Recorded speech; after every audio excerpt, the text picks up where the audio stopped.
अध्यक्ष महोदय, आत्ताच माननीय सदस्य भीमराव तापकीर यांच्या प्रश्नाला उत्तर देताना मंत्री महोदयांनी सांगितलं की त्या ठिकाणी हजारो शाळा पुणे शहरामध्ये आहेत, परंतु त्यातल्या आपण आकडे सांगितल्याप्रमाणे साधारणतः 2000 काहीतरी शाळांना CCTV बसवलेले आहेत, परंतु अजूनही 1000 ते 1500 शाळांना CCTV बसवलेले नाही.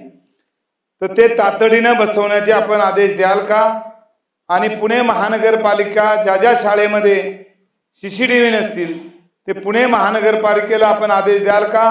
पुणे महानगरपालिका हद्दीमध्ये असणाऱ्या शाळेमध्ये शौचालय स्वच्छतेसाठी कर्मचारी चांगल्या पद्धतीने त्या ठिकाणी दिले जात नाही, त्या ठिकाणी अस्वच्छ अशा पद्धतीचं वातावरण त्या शाळांच्या मध्ये असतं. बऱ्याच शाळांमध्ये शिपाई नसतात आणि म्हणून त्या शाळेमध्ये सर्व कर्मचारी व्यवस्थितपणाने देण्याच्या सूचना पुणे महानगरपालिकेला द्याल का? आणि पुणे महानगरपालिका सर्व शाळांच्या मध्ये आणि खाजगी शाळांच्या मध्ये त्या ठिकाणी CCTV बसवण्याची व्यवस्था होईल का?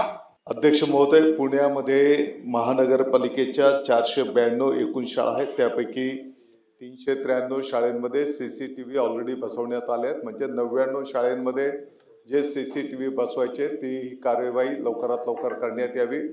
आणि त्याच्यासोबतच या शाळांमध्ये जी काही स्वच्छतागृह आहेत ती विद्यार्थ्यांच्या दृष्टिकोनातून ही स्वच्छतागृह स्वच्छ असली पाहिजेत, अशा प्रकारचं सूचना पुणे महापालिकेला केली जाते.